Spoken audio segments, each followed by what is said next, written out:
Hello friend and dear student, स्वागत है अपने चैनल केडी फार्मेसी क्लासेस में। आज हम बात करने वाले हैं एडजॉर्प्शन कॉलम क्रोमेटोग्राफी, जो कि लेक्चर नंबर सेकंड लेके आए हैं यूनिट नंबर थर्ड का। तो चलिए शुरू करते हैं। Adsorption column chromatography, in this type of chromatography separation of by using a glass column packed with stationary phase and mobile phase flowing continuously through the column।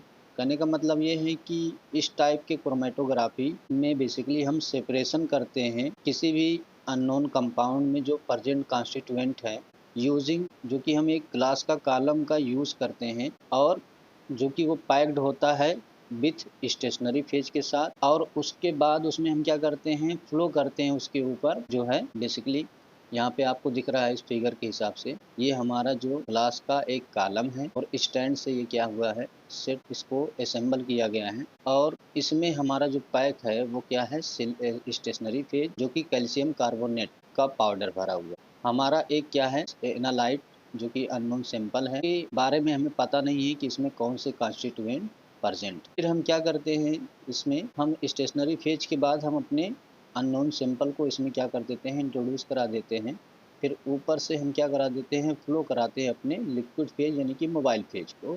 उसके बाद हम देखते हैं धीरे धीरे इसमें क्या होने लगता है, एडजॉर्प्शन होने लगता है। इसमें धीरे धीरे क्या होने लगता है, एडजॉर्प्शन होने लगता है।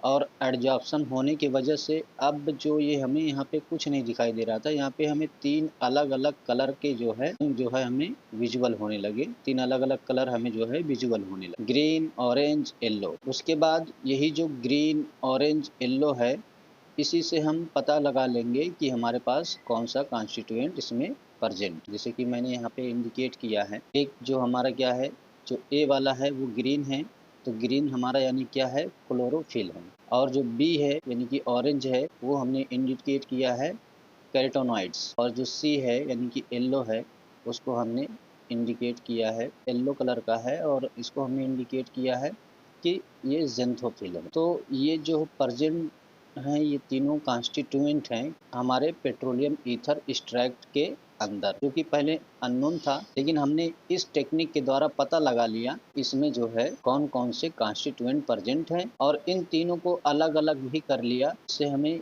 इसको हम क्या कर लिए, सेपरेशन, एक तरीके का हम इसका क्या कर लिए, सेपरेशन भी कर लिए। और जो यहाँ से इसको जो निकाला जाता है, इसको हम क्या कहते हैं, एलुटेशन, ठीक है ना। और यहाँ से जो इसका मैकेनिज्म लग रहा है, बेसिकली इसमें मैकेनिज्म क्या लग रहा है, एडजॉर्प्शन का मैकेनिज्म लग रहा है। एडजॉर्प्शन का मतलब होता है चिपकना। धीरे धीरे जब इसमें क्या हो रहा है, जो हमारा क्या है, पहले तो ये जो हमारा एक्सट्रैक्ट था, एक्सट्रैक्ट को इसमें हमने जब इंट्रोड्यूस कराया, उसके बाद ऊपर से जब हम इस मोबाइल फेज में इसको हम यानी कि सॉल्वेंट को इसमें जब हम ऐड कराते हैं, फ्लो कराते हैं, तो हम देखते हैं कि जो हमारा क्या है, स्टेशनरी फेज है, वो धीरे धीरे वो सतह पूरी क्या हो जाती है, जो है वो पूरी वेट हो जाती है, पूरी सतह क्या हो जाती है, गीली हो जाती है। और गीली होने की वजह से अब जो हमारा ये जो सैंपल है वो धीरे धीरे स्टेशनरी फेज के साथ क्या होने लगता है, चिपकने लगता है, यानी कि एडजॉर्प्शन इसमें होने लगता है। और इसी एडजॉर्प्शन की वजह से अब हमें जो ये कुछ नहीं दिखाई दे रहा था, सिर्फ एक जैसा कलर दिखाई दे रहा था इस सैंपल के अंदर, अब हमें जितने टाइप के उसमें कंपोनेंट प्रेजेंट होंगे, उतने टाइप के हमें क्या देखने विजुअल होने लगेंगे, कलर विजुअल होने लगेंगे, कलर विजुअल होने लगेंगे। और इसी कलर को हम आइडेंटिफाई करके पता लगा लेते हैं इसमें प्रेजेंट कॉन्स्टिट्यूएंट कौन से हैं। तो एक इसका प्रिंसिपल भी इसी पे बेस्ड है। इसका प्रिंसिपल क्या है, इसके प्रिंसिपल को हम देख लेते हैं। इसका प्रिंसिपल बेसिकली क्या कह रहा है, the principle of adsorption column chromatography is based on adsorption, यानी कि जो इसका प्रिंसिपल है ये किस पे बेस्ड है, एडजॉर्प्शन पे बेस्ड है। When any sample have better absorb, when any sample have better adsorption with stationary phase, अगर जो है हमारा जो सैंपल है ज्यादा अच्छे से एडजॉर्ब हो जा रहा है, चिपक जा रहा है स्टेशनरी फेज के साथ, तो हम कह सकते हैं then their rate of movement will be slow. फिर इसका जो इलुटेट होने का जो रेट है वो क्या हो जाएगा, स्लो हो जाएगा। And elution time will be high, जब ये धीरे धीरे क्या होगा, यहाँ से निकलेगा, तो इसमें ज्यादा निकलने का जो टाइम है, यानी कि इलुटेशन जो टाइम है वो क्या हो जाएगा, बढ़ जाएगा। एंड वैसी वर्षा इसके विपरीत क्या होगा, any sample have less adsorption, अगर किसी सैंपल के अंदर लेस एडजॉर्प्शन है विथ स्टेशनरी फेज के साथ, यानी कि ये कम चिपक रहा है स्टेशनरी फेज के साथ, ये कम चिपक रहा है, तो उसका जो मोमेंट का रेट है, यानी कि निकलने का इल्यूटेशन का जो रेट है वो क्या हो जाएगा, बढ़ जाएगा, और जो मूवमेंट जो है वो बढ़ जाएगा, और इल्यूटेशन का जो टाइम है वो क्या हो जाएगा, घट जाएगा। So we can separate different sample on the basis of their adsorption. इसके बेसिस पे हम क्या कर सकते हैं, इनको पहले ए वाला निकाल लेंगे, फिर बी वाला निकाल लेंगे, फिर सी वाला निकाल लेंगे, विद द इसके ऊपर इसके जो इल्यूटेशन टाइम लग रहा है उसको, और जो मूवमेंट हो रहा है यानी कि ज़्यादा और कम, जो जो ज़्यादा चपकेगा वो देरी से निकलेगा, जो कम चिपकेगा वो जल्दी निकल आएगा।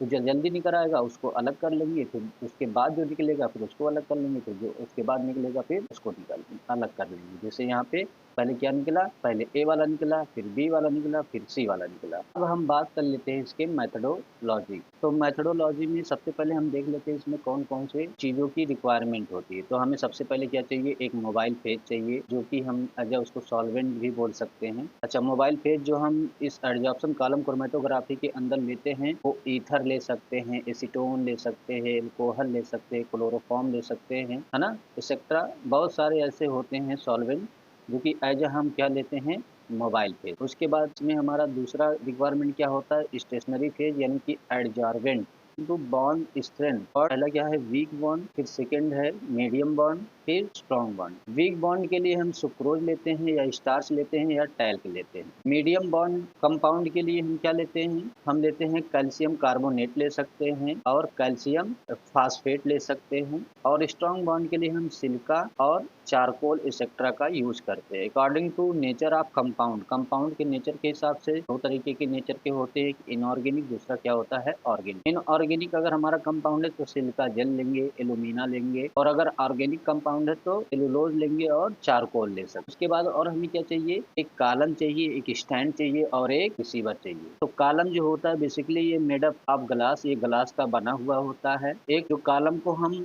जो सेट करते हैं उसके लिए हमें एक स्टैंड चाहिए, और एक जो हम अपने कॉन्स्टिट्यूएंट को सेपरेट करेंगे या निकालेंगे उसके लिए हमारे पास एक क्या होनी चाहिए, रिसीवर होनी चाहिए। ठीक है ना।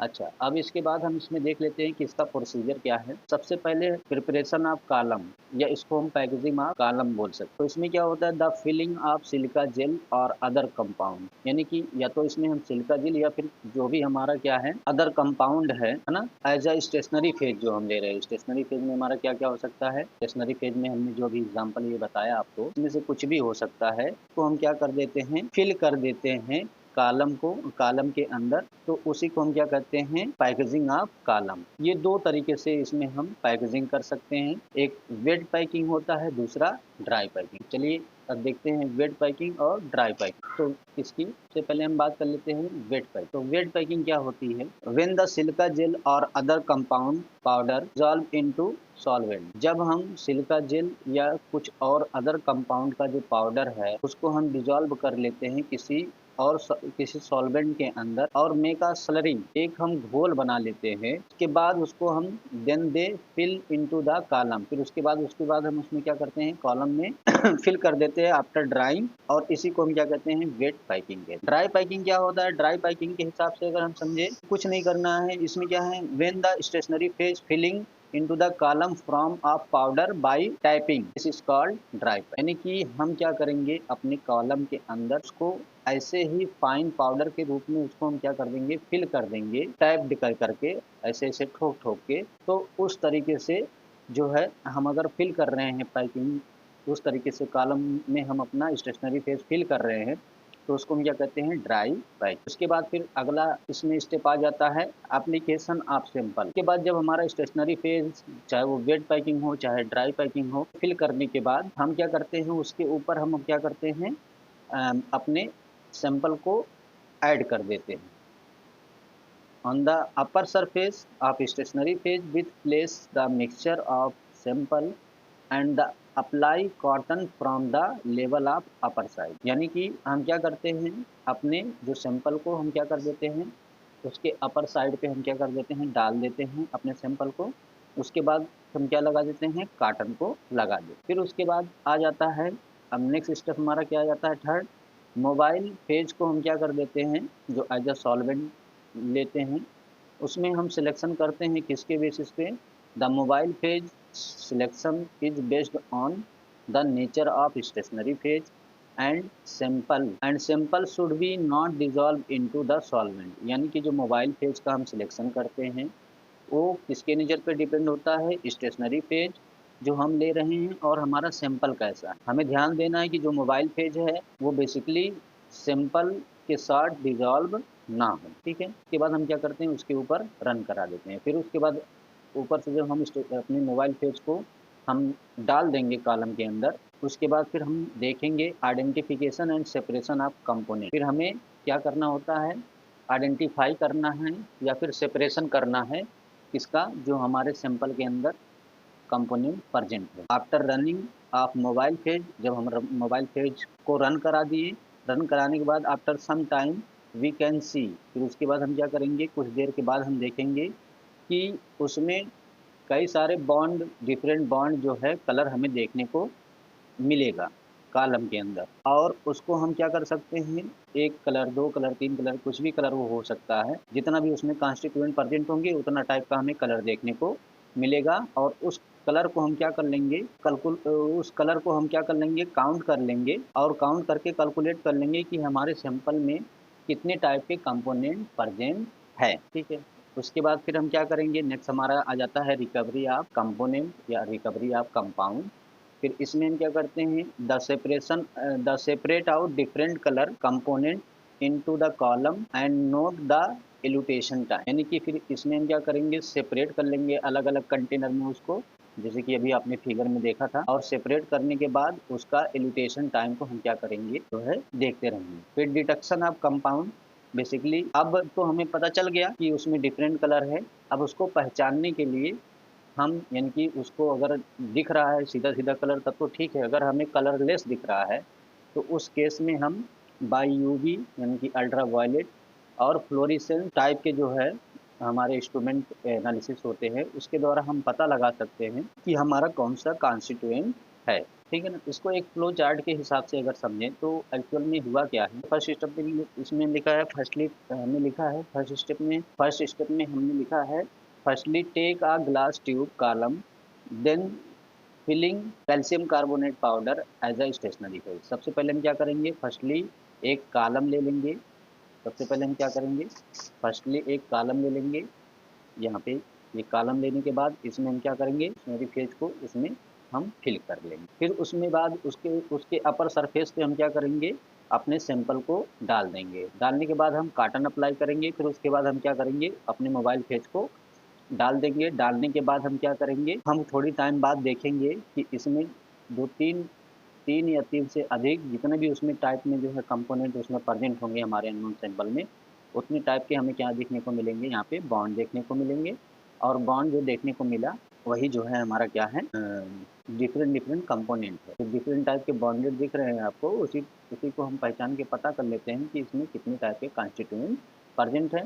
फिर उसके बाद यहाँ पे एक हमारे नोड लगी हुई होती है, यानी कि प्लग लगा हुआ होता है। इसको हम कम ज़्यादा करके जो है इसको अपने जो है इल्यूटेशन टाइम या फिर इल्यूटेट रेट को हम क्या कर सकते हैं, बढ़ा और घटा सकते हैं। जैसे कि सबसे पहला बॉन्डेड वालों को हमने निकाल लिया, फिर दूसरे को निकाल लिया, फिर तीसरे वाले को निकाल लिया, दूसरे को निकाला, फिर तीसरे को निकाला। इस तरीके से निकाल के अलग अलग हम इसको सेपरेट आउट भी कर सकते हैं और आइडेंटिफाई कर। अब नेक्स्ट हम अगला बात कर लेते हैं इसका एप्लीकेशन ऑफ, अगली बात इसमें हम कर लें application of adsorption column chromatography. Basically separation of mixture of compound, हम सेपरेट कर सकते हैं किसी भी मिक्सचर के अंदर जो कंपाउंड प्रेजेंट है।